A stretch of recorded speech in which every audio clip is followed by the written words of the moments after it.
खुलुमबाय बड'लेण्ड बुब्लि स्टुडिअ'आव दं आं राकेश रामसियारि बे समाव नोंथांमोननो मोनसे पलिटिकल आपडेट नोंथांमोननि गेजेराव होनो नागिरदों जे बाय इलेक्शन थामहिनबा सिडली उफ्रा बिसायख'थि बे उफ्रा बिसायख'थियाव एनडिएनि बिजाथि थामहिनबा इउपिपिएलनि बिजाथि निर्मल कुमार ब्रह्म देरहाखांनायनि उनावनो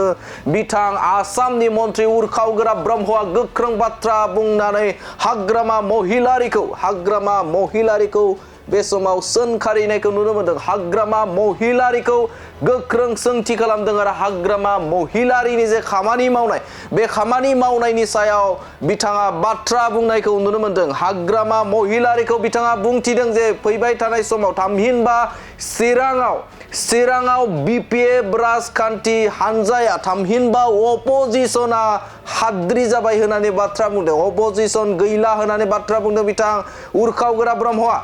गासै बिटिसिआव मा जायो आं मिथिया खिन्थु चिराङाव अपोजिशना हाद्रि जाबाय गैलिया। बिथाङा रोखा बाथ्रा बुंथिदों जे चिराङाव बे समाव बिपिएफ एबा अपोजिशन गैला होननानै बाथ्रा बुंथिदों। हाद्रि जालांबाय होननानै बाथ्रा बुंथिदों बिथां उरखावगोरा ब्रह्मआ। आरो बे समाव हाग्रामा महिलारिनि जे रोन कौशल खालामनाय बा सोलो बोलो खालामनाय बे सोलो बोलो खालामनाया बे समाव जाफुङाखै थामहिनबा बिथांना गोरोन्थि होननानै बाथ्रा बुंथिदों बिथां उरखावगोरा ब्रह्मआ। बिथांनि जाखिनि राजखान्थियारि बिथिंजों थामहिनबा बिसायख'थि गेलेनो थाखाय बे समाव बिथांनि जे सोलो बोलो खालामनाय बा रोन कौशल खालामनाय बे गोरोन्थि होननानै बाथ्रा बुंदों बिथां उरखावगोरा ब्रह्मआ। बिथाङा बुंथिदों जे आथिखालनि समाव एलायन्सनि जुग थामहिनबा मित्र जुग आरो बे मित्र जुगाव हाग्रामा महिलारिया बिजेपिजोंबो गैया कंग्रेसजोंबो गैया आरो गुबुन राजखान्थि हानजाजों बिथाङा गैया। अब्ला बिथांनि जे हारसिङै थामहिनबा बिपिएफ राजखान्थि दोलोखौ हारसिङै लांनानै देरहानो नाजानाया बिथांनि सिमां बे सिमाङा माब्लाबाबो जाफुङा होननानै बाथ्रा बुंथिदों बिथां उरखावगोरा ब्रह्मआ। बिथाङा हारसिंनो बा बिपिएफ राजखान्थि हानजाखौ हारसिंनो लांनानै देरहाहोनो नागिरनाय सिमाङा माब्लाबाबो जाफुङा होननानै बाथ्रा बुंथिदों बिथां उरखावगोरा ब्रह्मआ। आरो बियो मोनसे गोरोन्थि राजनैतिक रणकौशल खारन थांनाय एमपि इलेक्शन आरो बेनि उनावहाय जेनेबा दा बै एमएलए इलेक्शन बे समावबो बिथांमोननि रणकौशला गोरोन्थिमोन। आरो हाग्रामाया दिनै एक्सुवेलि मा खालामनो नागिरदों बेखौ रावबो मिथिया गावनि दलनि मानसियाबो। मानो होनबा दाथ' मोनसे मित्र जथनि एलायन्सनि कालचार पलिटिक्सआव बयबो एलायन्सआव थाङो कंग्रेसआबो एलायन्सआवनो थांगासिनो दं। थ' बिपिएफआ हारसिङै देरहानो नागिरनाय जि मोनसे सिमां बे मालाबाबो जाया। थारैनो मख'नांगोन जे बे समाव हाग्रामा महिलारिनि जे बिपिएफ राजखान्थि हानजा बे राजखान्थि हानजाया चिराङाव हाद्रि जालांबाय होननानै बाथ्रा बुंथिदों बिथां उरखावगोरा ब्रह्मआ। हाद्रि जालांबाय चिराङाव अपोजिशन निल सासेबो अपोजिशननि दैदेनगिरि थामहिनबा बे समाव चिराङाव बेरेखा दोलोनि सुबुङानो गैला होननानै बाथ्रा बुंदों। हाथफ्ला जालांबाय हाद्रि जालांबाय होननानै बाथ्रा बुंथिदों बिथां उरखावगोरा ब्रह्मआ। दिनै निर्मल कुमार ब्रह्मआ एनडिएनि केन्डिडेट हिसाबै प्राय 36,000 भटनि डिफारेन्सआव गावनि हेंथा हान्जानि केन्डिडेट सुद्ध बसुमतारी बिपिएफनि फेजेननानै देरहासार जानो हादों। बे जोबोद गोजोनथाव बाथ्रा।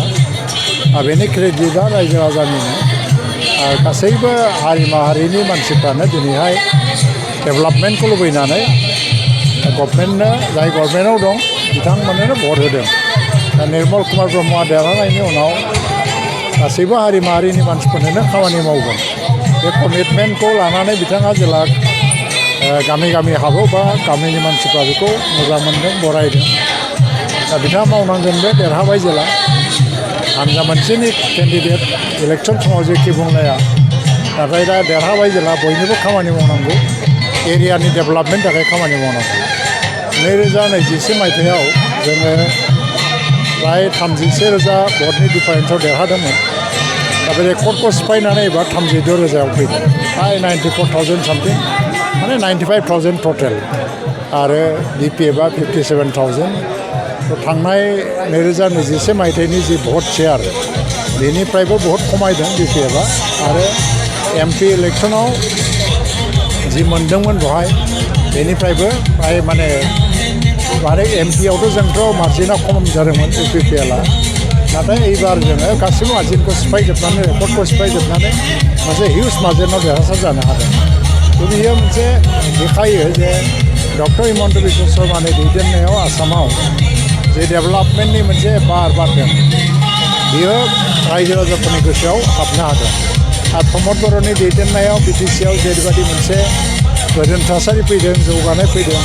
बेखौ रायजो राजाफ्रा बरायदों गोसोआव दा निर्मल कुमार ब्रह्मआ देरहालांनानै प्रमद बर'खौ मदद होगोन डक्टर हिमन्त बिश्व शर्माजों लोगो नांनानै सिडलिनि जौगानायनि खामानि मावगोन अरुणोदयनिफ्राय लानानै CM त्रिपुले आरो मुख्यमन्त्रि महिला उद्यमिता आसनि गासैबो जे इन्डिभिजुवेल बेनिफिटखौ लानानै जे स्किमफोर डक्टर हिमन्त बिश्व शर्माया लन्च खालामदों बे भारतनि खुनु जायगायावनो खुनु रायजोआव जायाखै बेयाव आसामावनो प्रथम बेखौ लानानै रायजो राजाफ्रा जोबोद आसाबादि दा जोङो देरहाबाय इलेक्सन समाव जेखि बुंलाया देरहानायनि उनावहाय बे ओनसोलनि डेभेलपमेन्टनि बयनिबो बेनिफिटनि थाखाय जों खामानि मावनांगौ आं बेखौनो खावलायो आरो दिनैनि देरहानाया रायजो राजानि देरहानाय NDAनि देरहानाय आसामाव मोनबाबो सिटआव देरहानो थांगासिनो दङ फैगौ 2026 सनावबो NDAनि दैदेननायावनो गभर्नमेन्ट जागोन आरो देरहासार जानो हागोन गासै भारतआवनो नरेन्द्र मदिनि दैदेननायाव जे NDAनि हावा बेखौ रावबो होबथानो हायाखै दा आसामावबो रावबो होबथानो हानाय नङा नोंथांमोना गोबां भट लानानै देरहाबाय 2025 मायथाइ बिटिसि बिसायख'थिनि माबा मोनसे सिगनेल जानो हागौ नामा गासै बिटिसिआव मा जायो आं मिथिया खिन्थु चिराङाव अपोजिसना हाद्रि जाबाय गैलिया अपोजिसना गैलिया आरो बियो मोनसे गोरोन्थि राजनैतिक रणकौशल खारन थांनाय MP इलेक्सन आरो बेनि उनावहाय जेनेबा दा बै MLA इलेक्सन बे समावबो बिथांमोननि रणकौशला गोरोन्थिमोन आरो हाग्रामाया दिनै एक्सुवेलि मा खालामनो नागिरदों बेखौ रावबो मिथिया गावनि दलनि मानसियाबो मानो होनबा दाथ' मोनसे मित्र जथनि एलायन्सनि कालचार पलिटिक्सआव बयबो एलायन्सआव थाङो कंग्रेसआबो एलायन्सआवनो थांगासिनो दं थ' बिपिएफआ हारसिङै देरहानो नागिरनाय जि मोनसे सिमां बे मालाबाबो जाया बे सोर एलायन्सआव थांगोन दा बे कंग्रेसआवबो थाङा फार्स्टिं बे कंग्रेसजों सिं सिं आखाइबो हमलायो फार्स्टिं बियो प्रमद बर'खौ BJPजों थाफानायनि दाय हमो दायनिगिरि प्रमद बर'आलायनो बिटिसिखौ BJPनो फानबाय खिन्थु बे BJPनिनो मुख्यमन्त्रि डक्टर हिमन्त बिश्व शर्माखौ बे मोजां होननानै बाख्नायो सर्बानन्द सन'वाला मोजां बेखौ बाख्नायो नरेन्द्र मदिया मोजां बेखौ बाख्नायो जुदि बिसोर जोबोद मोजांबा प्रमद बर'आ मोजां मानसिफोरजों थाफानाया मा गोरोन्थि जाखो दा हाग्रामाया मा लुबैदों बे बाथ्रायानो दिनै क्लियार जाया रायजोफोरनि गेजेराव ओंखायनो दिनै मोनसे डाउट जादों रायजोफ्रा आरो हाग्रामाया जे फिउचार गैला आरो बेहा मोनसे पलिटिकेल फिउचारबो गैला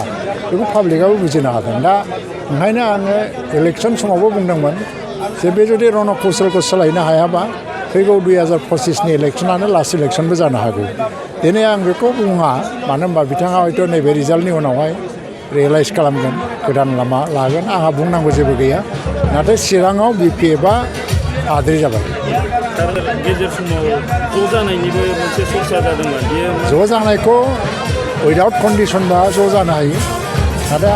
हाग्रामा बिथाङा मानोबा कन्डिसन लगायदों जेरै गभर्नमेन्टनिफ्राय ओंखारबोनांगौ जेखौ बिसोरो गावसोर एलायन्सआव थानाय समाव कंग्रेसआव थानाय समावबो आरो BJPजों थानाय समावबो बिथांमोना गभर्नमेन्ट गारना ओंखारबोआखैमोन बेबो प्रमदखौ गभर्नमेन्ट गारना ओंखारबोनो थिनदों फार्स्टिं सिबा सोर जागोन मागोन थिग जाखानांगौ बेबायदि कन्डिसन जायोबा इउनिफिकेसननि बाथ्राखौ रायलायनांगौआ एसे आगान सुरनो गोब्राब जायो दा ओंखायनो